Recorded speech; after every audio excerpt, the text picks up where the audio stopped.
Mr. Archer says he wants to marry Miss King, but her gold digger tendencies and possible double life are two things giving him pause. Today on Divorce Court. All rise. The Honorable Judge Starr presiding.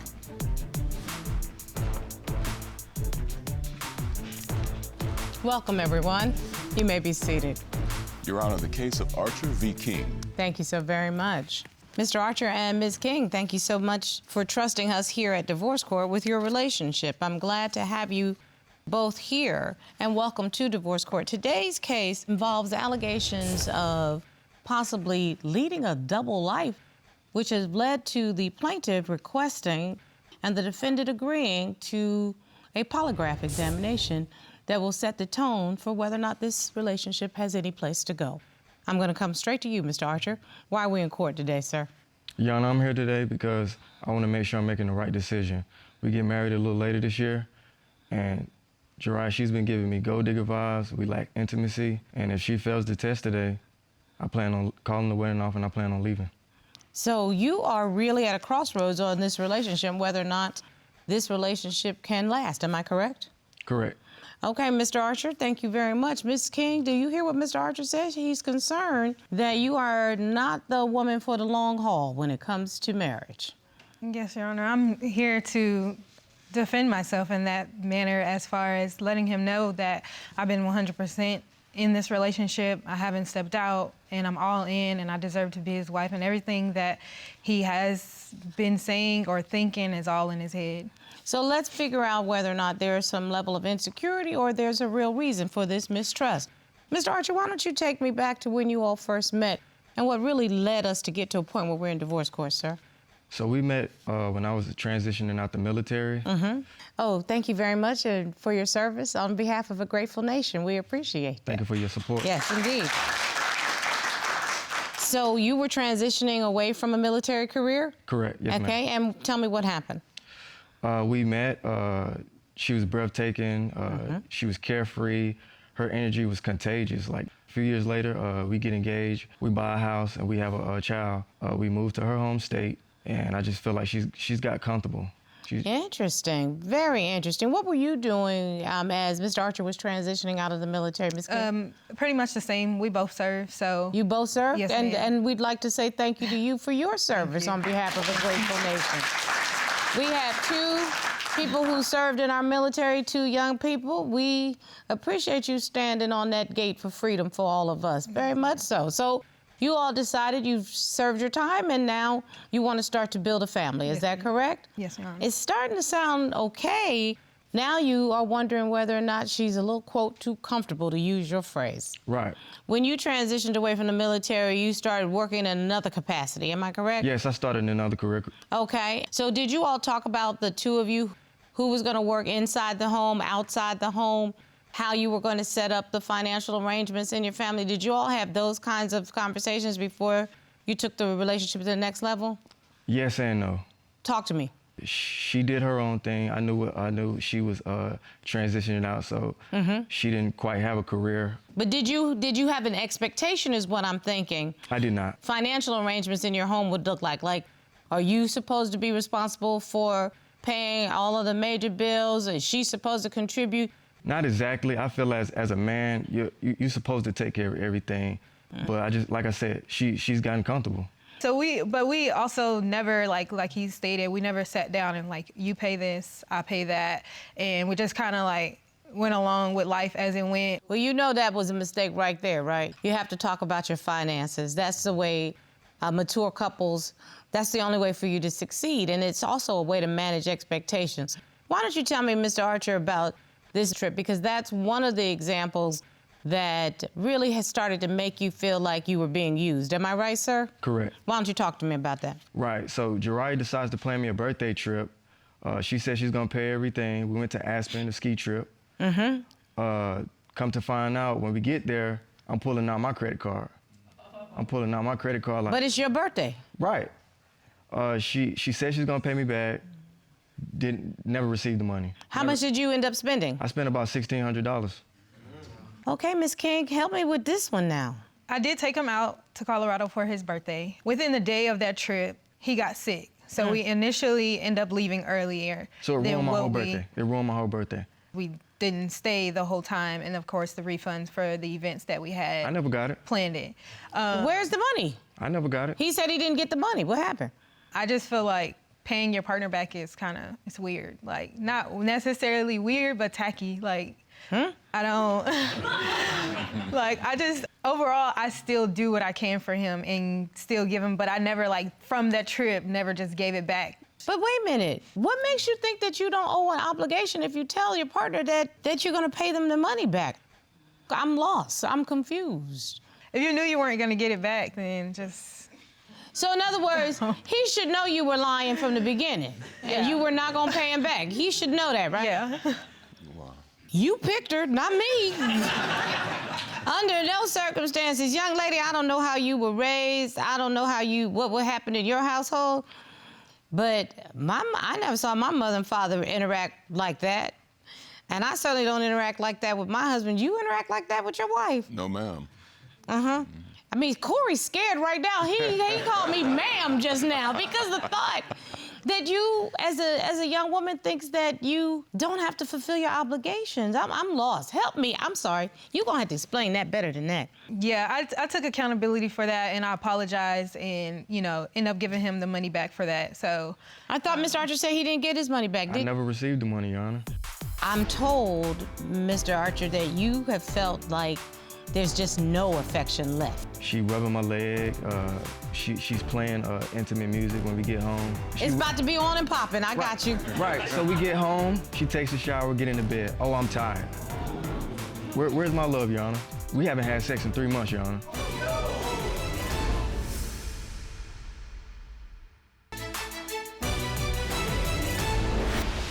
On top of these financial issues, which are significant, Ms. King, you say there's a lack of affection, which makes you believe that your fiance is just using you. Right. If you're not pleasing me, who are you pleasing? I don't feel appreciated. I don't feel loved. Why don't you give me an example of what you're talking about? My birthday, we went to a nice restaurant. She rubbing my leg. She's playing intimate music when we get home. Oh yeah, it's about to be on and popping. I got you. Right, so we get home, she takes a shower, get into bed. Oh, I'm tired. You tired? Where's my love, Your Honor?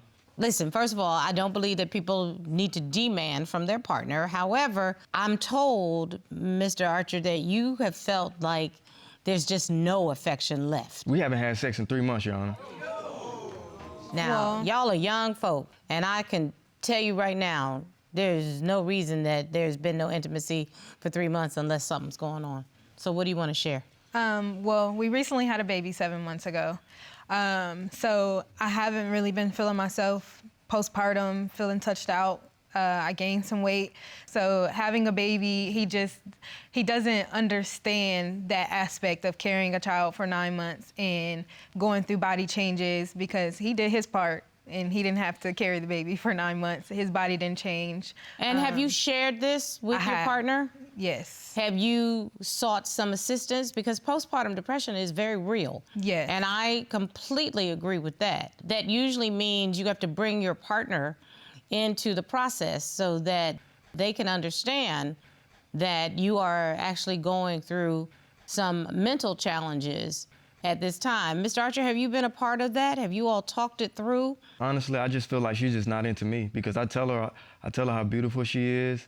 She just brushes it off. She's just nonchalant. So I honestly think it's just not me anymore. I think it's somebody else, Your Honor. She could be living a double life. I saw your note to the court. You said you think she's living a double life. Right. Based on? Based on her birthday. She said she was going out to a basketball game, which is fine. She said she didn't invite me because it was all girls. Come to find out, I see on social media a dude's shoulder. It's not my shoulder. I call her later that day, no answer. I mean, excuse me, y'all share a child? Y'all live together? Correct. And there's no interaction on her birthday? No. So, Ms. King, what was that about? So, initially, my stepfather had gifted me 4 tickets for my birthday. And I went out with my I didn't get friends. one. He also always encouraged, like, go ahead and do something, you know, go do it by yourself, because we're always like locked in together. We're doing everything together. It's your birthday. It is my birthday, and you know, we normally celebrate at least 2 to 3 days when it is each one of our birthdays. Like, it is not just one day that we celebrate. So I did end up going to the game, and I've already had mentioned it to my best friends and my sister. So we all had went together, and he thinks that I was there with a guy, but you're in a stadium, a basketball stadium full of people. I don't pick the seats as far as who sits next to me when they're purchasing their tickets. I agree with you on that. So he seen somebody's shoulder and automatically assumed that it was another man. Why are you behaving like a single woman that doesn't want to be bothered with him? My best friend had came into town. I haven't seen her in like 2 to 3 years. Miss King, that's not my question. Why are you acting like you don't want to be bothered with him? I'm not. Yeah, you are. You actually are.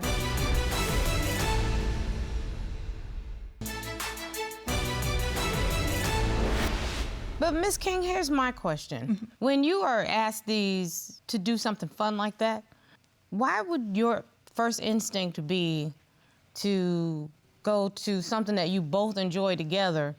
Why did you choose to be with other people instead of be with the man that you say you love and that you're about to marry and y'all actually have a date? Actually, his birthday is the month before mine.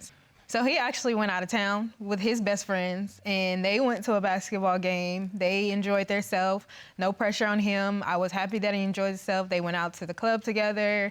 They had a ball. On whose birthday? On his birthday. So he enjoyed himself on his birthday, and he mentioned to me, you know, I want you to do the same thing for your birthday, have a good time, you know. And So you're saying this was an agreement between the two of you. But the difference is, I came home, she didn't. I always like when there's a plot twist. So, Miss King, is Mr. Archer exaggerating? He is very much exaggerating. I did come home. We did go out after the game and went out for drinks and things like that, me and my sister and my best friends. But I did come home. It was late, but I did come home, so. It sounds like, not to put too fine a point on it, she's just not that into you. That's what I think, Your Honor, that's what I think. I know that there was another incident that sort of underscored what we're talking about here. Right. This brunch, right? Right. So Sundays are intimate to me. I feel like it's a day to relax. She decides to go to brunch. Once again, I don't mind. Come to find out, she says she got into a fight. An actual fight? Right. And she says her phone broke. She doesn't call. And she knows my number by heart. Like I said, she knows my number by heart. And she gets home and she's nonchalant about it. Oh, my phone broke, this and that. Do you want to marry this man? I do. Then why are you behaving like a single woman that doesn't want to be bothered with him? That day that we went out, my best friend had came into town. I haven't seen her in like 2 to 3 years. So we did go out to brunch, and we ended up getting into an altercation, something that was unnecessary. My phone did break to where my screen went black, so I couldn't see, but my phone, he has my location. Miss King, that's not my question. Why are you acting like you don't want to be bothered with him? I'm not. Yeah, you are. You actually are. As a grown woman, if it's not working for you, you have every right to say, my needs have changed. What you don't have a right to do is to take somebody down a path if you're not really into them. Again, why are you acting like you don't really want to be bothered with him? I don't necessarily feel like it's not wanting to be bothered with him. At times, he can be very controlling, and I find myself calling him every second, every minute. So I did not call him when I was out with my best friend. I actually felt a sense of peace being out and not feeling like I was being monitored or, you know, anything like that. So I went home and told him everything that happened. Of course, he was upset about the altercation, which I don't blame him. And that's really my reasoning. It's just, I just feel like sometimes he can be very overbearing. It seems like you are trying to exert some control in your own life and some independence. Yes. And I don't know if it's as a result of anything that Mr. Archer has done, but I do know that you have left him with a feeling that he can't trust you. Am I correct, Mr. Archer? Correct, Your Honor. That's why you petitioned the court for a polygraph examination. Right.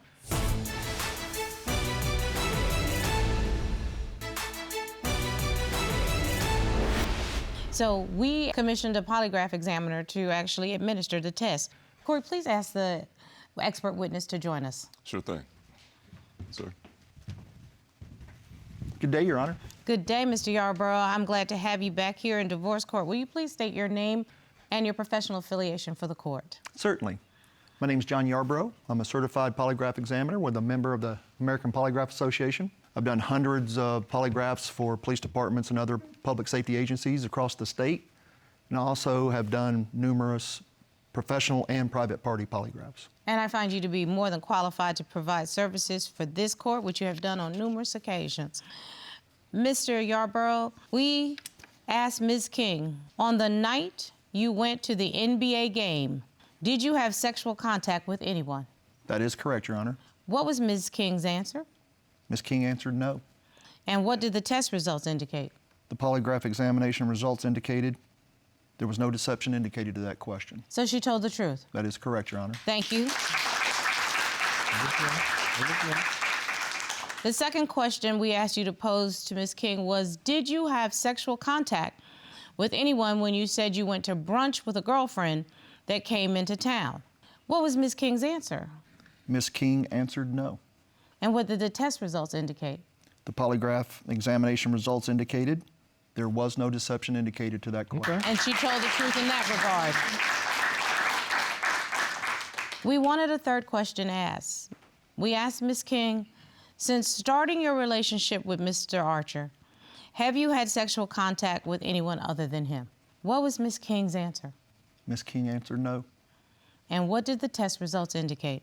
The polygraph examination results indicated there was no deception indicated to that question.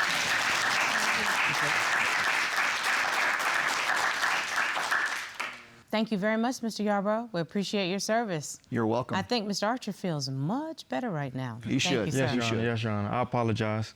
So you owe Ms. King an apology because we know for a fact that she is not a cheater. Right. I apologize. It was all in my head. Hopefully we can work things out. Thank you. I accept your apology. Thank you. Ms. King, Yes. there's something going on with you. You've got that cute little nervous giggle, but something's going on with you. You're not being fulfilled in this relationship. Thank you. So you're exhibiting behaviors that would cause your fiancé to question. So I do think there's a little postpartum depression, and you might want to talk to somebody to help you manage that. Yes, ma'am. Mr. Archer, if you love her, you'll be a part of that process Right, Your as Honor. she discovers what's going on. Yes, Your Honor. Because it's clearly something else. I think you young people who have expressed that you care about each other and you want to be in each other's life, but before you take that ultimate step of becoming a married couple, there are some issues that need to be resolved. Do you agree with me on that, Ms. King? Yes. Do you agree with me on that, Yes, Mr. Your Honor. Archer? This court would like to provide the two of you with some premarital counseling so that you can start to talk about how we communicate as a couple to build a family. And I'd like to offer you, Ms. King, some therapy sessions to help you get started on figuring out how to pull yourself out of that depression. Yes, ma'am. Would you be interested in that offer? Yes. Mr. Archer, would you be interested in that offer? Yes, Your Honor. This is what the court orders. I wish you all good luck finding and keeping love, but always remember this: your first priority is yourself and your child. That's it. That's my vote.